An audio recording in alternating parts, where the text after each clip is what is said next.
भैया जी के दिलावा टूट जाई। राजा जी के दिलावा टूट जाई। हमारा बाबू नहीं है, बाबू नहीं है, बाबू नहीं है,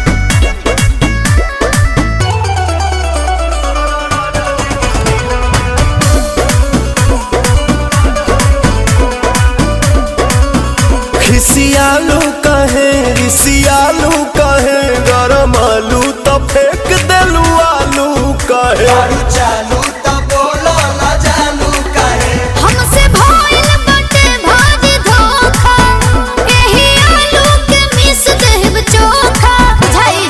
देबू नहीं खाए तका बोलो हम कमाए चितर कूट जाए। अरे दिल कूट खाए है दिल कूट खाए। अच्छा तोहरा राजा जी के दिलावा टूट जाई।